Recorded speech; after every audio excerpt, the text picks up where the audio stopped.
જય હિન્દ વિદ્યાર્થી મિત્રો, આપણે કરંટના ડેલી મોસ્ટ આઈએમપી પ્રશ્નોની જે ચર્ચા કરીએ છીએ એવા આપણે મોસ્ટ આઈએમપી પ્રશ્નો 10 આપણે જોવાના છે. ઝડપથી આપણે પહેલો પ્રશ્ન જોઈએ કે તાજેતરમાં સુપ્રીમ કોર્ટે પ્રથમ ચુકાદામાં નિષ્ક્રિય ઈચ્છા મૃત્યુની માન્યતા કોને આપી હતી? ચાલો વિદ્યાર્થી મિત્રો, આ બંધારણની દ્રષ્ટિએ પણ કહી શકાય કે તાજેતરમાં સુપ્રીમ કોર્ટે જે નિષ્ક્રિય ઈચ્છા મૃત્યુની જે વાત હતી તો નિષ્ક્રિય ઈચ્છા મૃત્યુની માન્યતા આપી હતી, પણ કોને આપી હતી?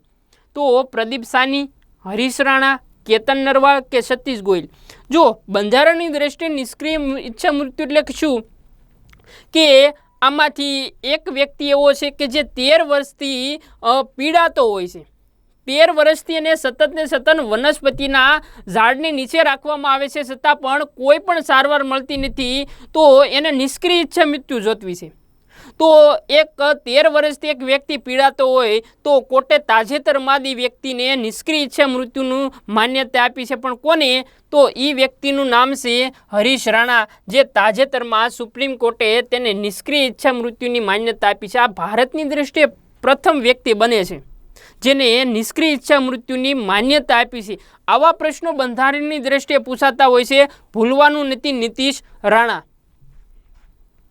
બીજો પ્રશ્ન આપણે જોઈએ કે રાષ્ટ્રીય જળમાર્ગ 2 ક્યાં સુધી ફેલાયેલો છે? અલ્હાબાદથી નોઈડા, સદિયાથી ઘુબરી, કાકીનાડાથી તુતીકોરીન કે જલસર સુધી? ચલો, આ બીજો પ્રશ્ન ભૂગોળની દ્રષ્ટિએ ગણી શકાય કે કરંટની દ્રષ્ટિએ? જો તમને કરંટ જે પૂછાય છે એ નકરું કરંટ તાજેતરની ઘટનાઓ નહીં પૂછાય, કાં તો એ બંધારણની દ્રષ્ટિએ હોઈ શકે છે, કાં તો વિજ્ઞાનની દ્રષ્ટિએ હોઈ શકે છે, કાં તો બંધારણ અથવા ભૂગોળને સંલગ્ન પ્રશ્ન પૂછાય છે. તો એવો પ્રથમ જે જળમાર્ગ છે એ ગંગા નદી ઉપર છે. તો ગંગા નદી ઉપર આપણે જોવા જઈએ તો અલ્હાબાદથી પહેલો જે જળમાર્ગ છે તે, બીજો જળમાર્ગ આપણે જોવા જઈએ તો બ્રહ્મપુત્રા નદી ઉપર છે, અને 1920 એટલે કે સદિયાથી ધુબરી સુધી છે. ત્રીજો કાકીનાડાથી તુતીકોરીનનો છે. તો આનો જવાબ આવશે બીજો જે જળમાર્ગ છે એ સદિયાથી ધુબરી, એટલે B4 બેટ આનો જવાબ બનશે. ચાલો, એના પછી આપણે જોઈએ તાજેતરમાં 13 ફેબ્રુઆરી 2026ના રોજ વડાપ્રધાને નવા પ્રધાનમંત્રી કાર્યાલયનો લોકાર્પણ કર્યું, જેનું નામ શું રાખવામાં આવ્યું હતું?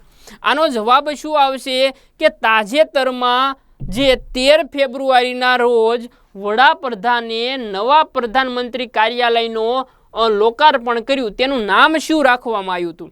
તો એનું નામ શાંતિ તીર્થ નહીં, લોક ભારતી તીર્થ નહીં. આનો જવાબ આવશે વિદ્યાર્થી મિત્રો C4 કેટ, સેવા તીર્થ એનું નામ રાખ્યું. હવેથી જે કાર્યાલય હતું એ સેવા તીર્થ તરીકે ઓળખાશે, એટલે આનો જવાબ આવશે C4 કેટ. એના પછી જોઈએ કે તાજેતરમાં અંદમાન અને નિકોબાર ટાપુઓના બાર્ટન ટાપુ પર સ્થિર ભારતનો એકમાત્ર જાણીતો સક્રિય જે 2 ઓક્ટોબરના રોજ નિષ્ક્રિયનો અંત આવ્યો, તે કયો જ્વાળામુખી હતો? જો વિદ્યાર્થી મિત્રો તમને ભૂગોળની દ્રષ્ટિએ જ્વાળામુખી પૂછાય છે, એક સ્લાઇડમાં હું ઝડપથી તમને જ્વાળામુખી બધા લખી દઉં છું, એ ઝડપથી તમારે યાદ રાખવાના છે. તો આપણે પહેલાં જોતા જઈએ તો ઇટલીનો વિસુવિસમ, ઇટલીનો જે જ્વાળામુખી છે એ વિસુવિસમ. પછી એમ કહી શકાય કે જાપાનનો ફુજિયામા.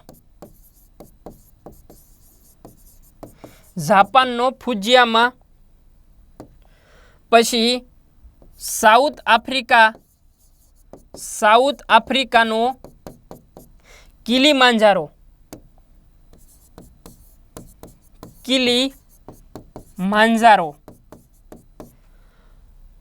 પછી આપણે કહી શકાય કે અંદમાન અને નિકોબારમાં જે ટાપુ આવેલો છે એ બેરન છે, જે સક્રિય છે. પછી અંદમાનમાં જે આવેલો છે એ નારમાકોંડા.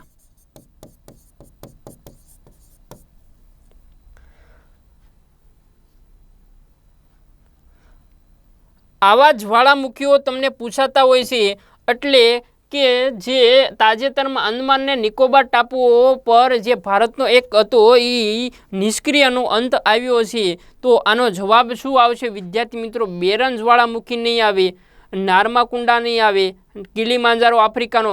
તાજેતરમાં કાદવ જ્વાળામુખી છે જે ખૂબ ચર્ચામાં છે, જે અંદમાન નિકોબારના ટાપુના બાર્ટન ટાપુ પર સ્થિર ભારતનો એકમાત્ર જાણીતો સક્રિય હતો, જે 2 ઓક્ટોબરના રોજ નિષ્ક્રિયનો અંત આવ્યો છે. એટલે કે કાદવ જ્વાળામુખી આનો રાઈટ જવાબ આવશે. આના પછી આપણે જોઈએ ઉત્તરાખંડ પછી ભારતનું કયું બીજું રાજ્ય બન્યું જેને સમાન નાગરિક સંહિતા યુસીસી એટલે કે યુસીસી યુનિસેફ સર્વિસ કોડ એટલે કે તાજેતરમાં યુનિસી એટલે કે સમાન નાગરિક સંહિતા અપનાવી હતી એવું બીજું કયું રાજ્ય બન્યું? પહેલું ઉત્તરાખંડ રાજ્ય છે, તો બીજું રાજ્ય કયું બન્યું હતું? તો તાજેતરમાં ગુજરાત રાજ્યને આનો દરજ્જો મળ્યો હતો. એના પછી આપણે જોઈએ સાબરકાંઠા જિલ્લામાં સલાલ ખાતે, ક્યાં ખાતે? સલાલ ખાતે ટોપિક ઓફ કેન્સર સાયન્સ પાર્કનું ઉદ્ઘાટન કોણે કર્યું? એટલે કે આમાંથી સાબરકાંઠાના જે સલાલ ગામ છે ત્યાંથી ઉદ્ઘાટન કરવામાં આવ્યું, પણ એ કોના હસ્તે કરવામાં આવ્યું હતું? તો રાજ્યપાલના હસ્તે નહીં, વડાપ્રધાન નહીં, મુખ્યમંત્રી જવાબ આવશે ભૂપેન્દ્રભાઈ પટેલ.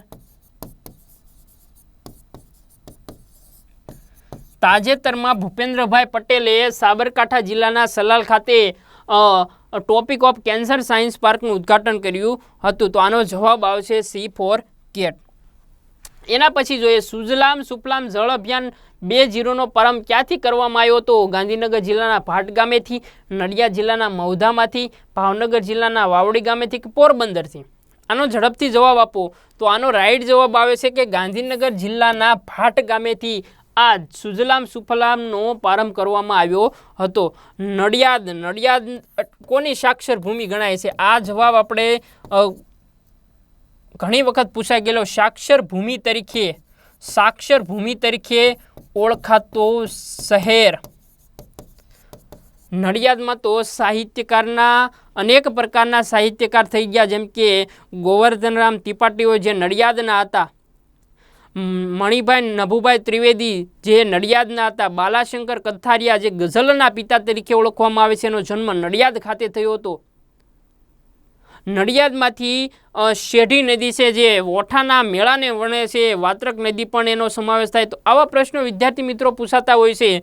પછી એમ કહી શકાય કે સરોતરનો જે પ્રદેશ છે, સરોતર પ્રદેશ, તો આવા પ્રશ્નો તમને ખૂબ મજાના પૂછાતા હોય. ભાવનગર જિલ્લો પણ ખૂબ આઈએમપી બની જાય છે. તાજેતરમાં રાજસ્થાન સરકારે માઉન્ટ આબુનું નામ બદલીને શું રાખ્યું? ખૂબ જ ચર્ચામાં રહેલો પ્રશ્ન. કરંટની દ્રષ્ટિએ આબુનું તાજેતરમાં નામાંકિતકરણ કરવામાં આવ્યું છે, પણ નવું નામ શું રાખવામાં આવ્યું? કામવન નહીં, શક્તિવન નહીં, અબુરાજ. તાજેતરમાં આબુનું નવું નામ બદલીને અબુરાજ કરવામાં આવ્યું છે. ભૂલવાનું નથી વિદ્યાર્થી મિત્રો, સી ફોર કેટ. એના પછી જોઈએ તાજેતરમાં જલ જીવન મિશન 2.0 હેઠળ સુધારા સંલગ્ન સમજૂતી કરાર પર હસ્તાક્ષર કરનાર 12મું રાજ્ય કયું બન્યું હતું? તો આનો જવાબ શું આવશે? મણિપુર નહીં. આનો રાઈટ જવાબ આવશે મેઘાલય, બી ફોર બેટ. તાજેતરમાં મેઘાલય રાજ્યને સુધારા સંલગ્ન ઉપર હસ્તાક્ષર કરનાર 12મું રાજ્ય બન્યું હતું. એના પછી 2026માં ભારતના ઊન ઉત્પાદક રાજ્યોમાં પ્રથમ ક્રમે કયું રાજ્ય હતું? ઊન. ભારતમાં ઊન ઉત્પાદક એટલે કે ઊનનું વધારે ઉત્પાદન કરતું રાજ્ય કયું છે? તમને ખબર હશે કે રાજસ્થાનમાં મારવાડી ઘેટા હોય કે પછી પાટણવાળી ઘેટા હોય, તો વધારે ઊન પ્રાપ્ત કરતું રાજ્ય એટલે રાજસ્થાન. તો આનો જવાબ આવે છે C four cat. Thank you વિદ્યાર્થી મિત્રો. આપણે આટલું રાખીએ. નવા આપણા મોસ્ટ આઈએમપી પ્રશ્નો કરંટની દ્રષ્ટિએ ડેલી આપણે 6 વાગ્યે યુટ્યુબ પ્લેટફોર્મ ઉપર આપણા મૂકવામાં આવશે, જેની તકેદારી રાખવી. જય હિન્દ વિદ્યાર્થી મિત્રો.